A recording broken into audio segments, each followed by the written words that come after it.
Hello दोस्तों, स्वागत करते हैं आप सभी का फिर से एक नए टॉपिक में। आज के इस टॉपिक में हम बात करने वाले हैं सीजनल कोल्ड एंड कफ। मौसमी सर्दी और खांसी। मौसम चेंज होने के कारण, ठीक है, अचानक से ठंडी से गर्मी आया या गर्मी से ठंडी आया या किसी बारिश से गर्मी या गर्मी से बारिश, तो इसमें क्या होता है, आदमी का तबीयत खराब हो जाता है। तबीयत खराब में क्या होता है, उसको सर्दी बुखार नज़ला वगैरह हो जाता है। तो गैस ये क्यों होता है, कैसे होता है, इसके क्या ट्रीटमेंट है, कौन कौन सी बेस्ड मेडिसिन होगी, कौन कौन सी एंटीबायोटिक होगी, क्या लक्षण होगी, उनके ऊपर हम आज डिटेल से बात करेंगे। आइए हम स्टार्ट करते हैं गैस, देखते हैं इसके डिफिनेशन से इसको हम समझते हैं। देखिए, cold and cough are caused by respiratory virus. जो हमारा सर्दी है और खांसी है वो जो होता है हमें, वो होता है रेस्पिरेटरी वायरस के कारण। रेस्पिरेटरी वायरस जैसे कि रीनो वायरस, इसको हम लोग इंट्रो वायरस के नाम से भी जानते हैं। ये वायरस क्या करता है, ये विच कैन स्प्रीड, जो क्या करता है, फैलता है ईजिली, आसानी से, through droplets by the air, air के ड्रॉपलेट्स के बूंद के माध्यम से, जैसे कि आप थूक के माध्यम से, या और बाय टचिंग कॉन्टामिनेटेड सरफेस, या आपने किसी ऐसे सरफेस को टच कर दिया जहां पे धूल हो, जो कि डस्टेबल हो, जो कि गंदा हो। कॉन्सेप्ट क्लियर है? तो हमें सर्दी हो जाएगा और खांसी होने की संभावना होती है।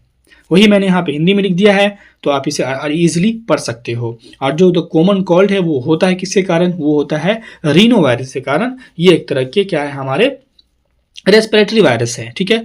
और भी तरह के रेस्पिरेटरी वायरस होते हैं, जैसे कि फ्लू होते हैं, कोविड-19 भी जो एक तरह का रेस्पिरेटरी वायरस है, एडिनो वायरस होते हैं। तो ये क्या एक तरह के रेस्पिरेटरी वायरस। लेकिन जो सर्दी में जो सर्दी और जो खांसी में जो मेन वायरस है वो होते हैं हमारे रीनो वायरस। तो ये चीज़ें क्लियर है। ये नेक्स्ट बढ़ते हैं। अब हम देखते हैं गाइस सिम्टम्स, क्योंकि हम इस वीडियो में और जो कॉमन कोल्ड की जो मेडिसिन जो डॉक्टर प्रिस्क्राइब करते हैं वो सिम्टम्स के बेसिस पे करते हैं, लक्षण के बेसिस पे करते हैं। तो पहले हम लक्षण देखते हैं, क्या सिम्टम्स होते हैं कोल्ड के। तो रनी और स्टफी नोज, नाक बहना, नाक का जाम हो जाना, नाक भारी हो जाना, छींक आना बार बार, गला में खराश लग जाना, गला में इरिटेशन होना, जलन होना, उसका खुजली होना, ये सब गला में होता है।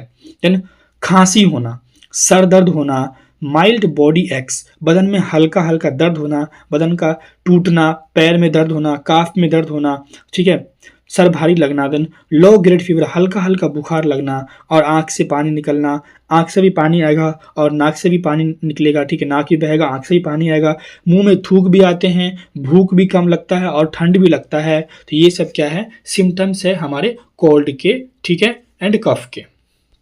अब इस सिम्टम्स के बेसिस पे डॉक्टर हमें मेडिसिन प्रिस्क्राइब करते हैं। तो आइए हम स्टार्ट करते हैं। तो यहाँ पे जो हमारा है वो कौन सा मेडिसिन है, वो हमारा है सिम्टोमेटिक ट्रीटमेंट। लक्षण के आधार पर हम लोग मेडिसिन की यहाँ बात करेंगे। तो ये जो मैं मेडिसिन आपको बता रहा हूँ सिर्फ और सिर्फ नॉलेज के पर्पज से, ऐसा नहीं कि आपको सर्दी हुआ है और अपने मन से ये टेबलेट खरीद लेते हो और खा लेते हो, तो ये आपको नहीं करना है। ये सिर्फ और सिर्फ आपके नॉलेज के पर्पज़ के लिए है। आइए हम स्टार्ट करते हैं। इसको हम लोग एंटी कोल्ड के नाम से भी जान सकते हैं, ऐसे कह सकते हैं, बिकॉज ये कोल्ड को ट्रीट करता है, कोल्ड के विरुद्ध काम करता है। इस लिस्ट में जो हमारा पहला है वो है चेस्ट एंड कोल्ड, जो कि यहाँ पे आप वीडियो में देख सकते हो इसका फोटो। चेस्ट एंड कोल्ड इस तरह का होता है।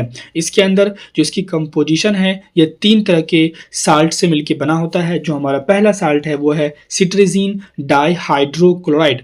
तो गाइस यहाँ पे हम इसके कंपोजिशन के बारे में भी जानते हुए जाएंगे, क्योंकि नॉलेज लेना बहुत जरूरी होता है आजकल के टाइम में। तो जो हमारा सिट्रेजिन डाइहाइड्रोक्लोराइड है गाइस, ये क्या करता है, ये एलर्जिक कंडीशन को ट्रीट करता है, जैसे कि छींकना, नाक बहना, खुजली जो होती है आँख में और गला में, रेडनेस जो फेस पे आ जाती है, आँख बहना, तो ये सिट्रेजिन जो है वो एलर्जिक कंडीशन में काम आती है। तो उसका हमारा है फिनाइल इफ्रीन हाइड्रोक्लोराइड। जो फिनाइल इफ्रीन हाइड्रोक्लोराइड है, इसका जो यूज होता है वो होता है runny nose and stuffy nose, नाक बहने और नाक जो भारी जो जाम हो जाता है उसमें इसका काम आता है। देन पैरासीटामोल का जो इस्तेमाल होता है गाइज, ये एनाल्जेसिक भी है और एंटीपैरेटिक, दोनों तरह काम करता है। मतलब ये फीवर में भी काम करता है और माइल्ड टू मॉडरेट पेन को भी ठीक करने में इसका काम आता है। तो ये 3 तरह के इंग्रेडिएंट इसमें पाए जाते हैं, तब जाके हमारा क्या बनता है, चेस्ट एंड कोल्ड मेडिसिन हमारी प्रिपेयर होती है।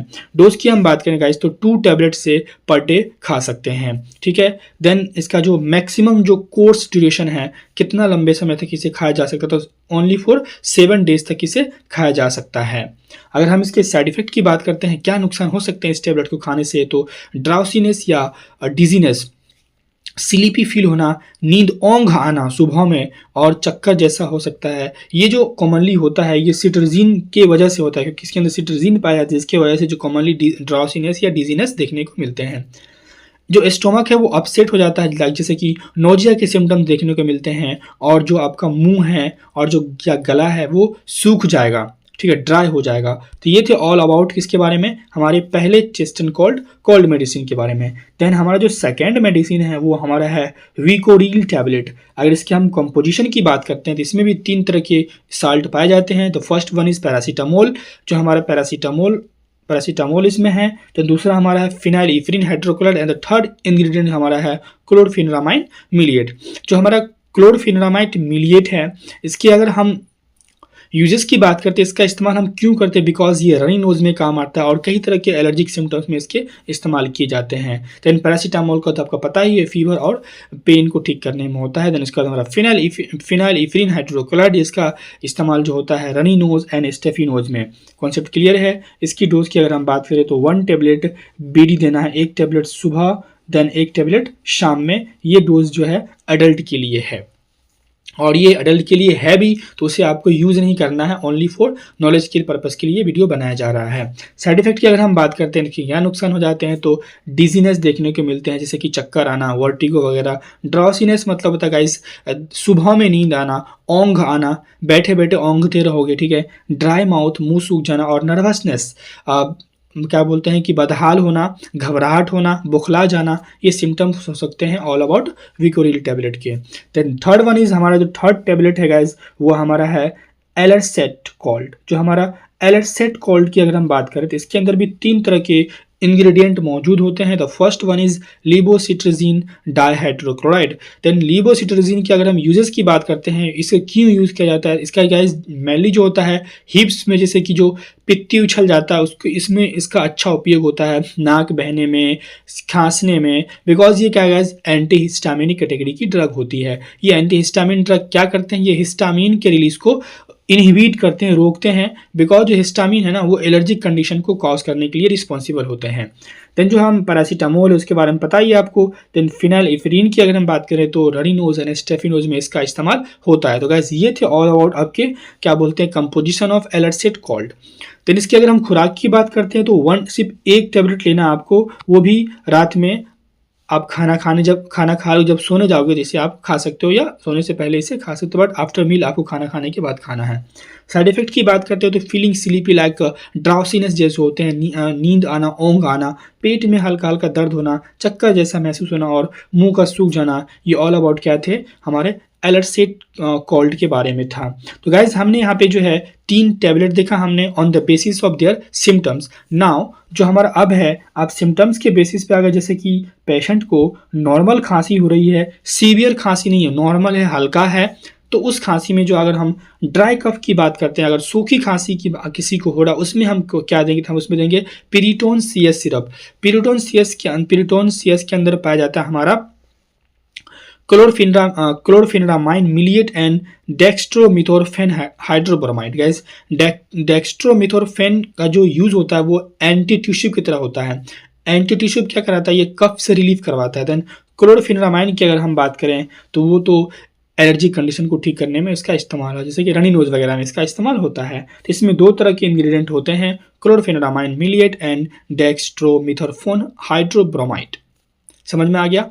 तो अब हम बात करते हैं वेट कफ के बारे में। गीली खांसी किसी को हो रही है, बलगम के साथ हो रही है, तो इसमें हम लोग एस्कोरिल LS सिरप का इस्तेमाल करते हैं। इसके अंदर जो पाया जाता है उसके अंदर पाया जाता है लीवोसॉल्बिटामोल सल्फेट, एम्ब्रोक्सी हाइड्रोक्लोराइड एंड गुआफेनिसिन। तो ये 3 तरह के इसमें इंग्रेडिएंट पाए जाते हैं। तो आप अगर किसी पेशेंट को नॉर्मल खांसी है तो उस केस में ये दोनों सिरप का इस्तेमाल किया जा सकता है और डॉक्टर द्वारा ये प्रिस्क्राइब किया जा सकता है। नाउ अभी हमने बात की है लक्षण के बेसिस पे, अब हम बात करेंगे गाइस 3 तरह के इंपोर्टेंट एंटीबायोटिक के बारे में, जो कि काफ़ी भारत में प्रचलित हैं, विख्यात हैं, अक्सर डॉक्टर इसे रिकमेंड करते हैं। जो सबसे पहला हमारा है एमेक्सोसिलिन क्लेवुलिनेट की बात हम करें तो इसके अगर हम डोज की बात करते हैं गाइस, यूजेस की अगर हम बात करें तो यूज तो इसका कफ और कोल्ड में है ही ना, तो हम सीधे डोज की अगर हम बात करें, डोज क्या है इसका, तो 500 mg बाय 125, यानी कि मान लो कि 625 mg की अगर हम 625 इसको ऐसे लिखा जाता है, इसको ऐसे लिख सकते हैं आप 500 mg अपॉन 125 mg, दोनों को जोड़िए 6 से 25 पूछ जाएगा। तो आप डायरेक्टली इसे कह सकते हो कि क्या कि एक टेबलेट आपको लेना है सुबह शाम, एक सुबह एक शाम, जो कि 6 से 25 mg की स्ट्रेंथ में आती है। ठीक है। इसके अगर इंडियन ब्रांड की बात करें तो ऑगमेंटिन एंड क्लेवम के नाम से काफ़ी विख्यात है भारत में। ये जो हमारा एमोक्सिसिलिन है, इसके साइड इफेक्ट क्या हो सकते हैं? तो पेट में दर्द हो सकता है, डायरिया वीकनेस हो सकता है, या भूख की कमी हो सकती है, जिसको हम लॉस ऑफ एपेटाइट कहते हैं। तो ये एमोक्सिसिलिन के बारे में हुई। दूसरा जो मेडिसिन डॉक्टर यूज़ करते हैं सर्दी में, ये एंटीबायोटिक की बात हो रही है, तो वो हमारा है एजिथ्रोमाइसिन। एजिथ्रोमाइसिन जो क्या है, ये एंटीबायोटिक तो आपको पता ही है। इसकी अगर डोज की बात करें तो इसका हम 500 mg की स्ट्रेंथ में लेंगे और एक टैबलेट रोज मतलब कि एक टैबलेट खाना है और इसे 3 दिन तक कंटिन्यू करना है, यानी कि 3 टैबलेट, यानी एक दिन में एक टैबलेट तो 3 दिन में 3 टैबलेट, यानी कि 3 टैबलेट इसका हमें इस्तेमाल करना होगा। ये कॉन्सेप्ट क्लियर हो गया आपका एजिथ्रोमाइसिन का। तीसरा हमारा जो डॉक्टर यूज़ करते हैं वो एक कैप्सूल यूज़ करते हैं, ठीक है, डॉक्सीसाइक्लिन कैप्सूल के नाम से इसका ये आपको मिल जाएंगे मार्केट में। ठीक है। तो इसकी जो डोज होते हैं ना, तो ये 100 mg हमने एक देनी होती है पेशेंट को दिन में 2 बार, एक बार सुबह एक बार शाम। तो ये क्या थे गाइज, ऑल अबाउट यहाँ पे आपके 3 एंटीबायोटिक थे आपके। ठीक है। सबसे पहला कौन सा था हमारा, एमोक्सिसिलिन था, दूसरा आपका एजिथ्रोमाइसिन था, तीसरा आपका क्या डॉक्सीसाइक्लिन था। इसको आप लोग ADD एड के नाम से इसे आप याद भी कर सकते हो कि जो सर्दी में 3 तरह के एंटीबायोटिक इस्तेमाल होते हैं। पहला होता है A4 एमोक्सिसिलिन, देन A4 आपका एजिथ्रोमाइसिन एंड D4 डॉक्सीसाइक्लिन। तो AD एड। ठीक है। और यहाँ पे हमारे 3 जो क्या बोलते हैं 3 हमारे टैबलेट सिम्टम्स के बेसिस पे कौन कौन से थे हमारे, एक बार हम रिकैप कर लेते। तो हमारा कौन सा, पहला था हमारा चेस्ट एंड कॉल था, दूसरा हमारा था विकोडील एंड तीसरा हमारा है कौन सा, एलर्सेट। तो गैस पहला हमारा कौन सा था, चेस्ट एंड कोल्ड। तो क्या लिख सकते हैं इसको हम लोग CWA, ठीक है, या AWC, इस तरह से आप इसको याद कर सकते हो। तो गैस मैं उम्मीद कर सकता हूँ कि ये वीडियो आपके लिए हेल्पफुल होगा। मिलते हैं गैस फिर से एक नए वीडियो में, फिर से एक नए टॉपिक के साथ।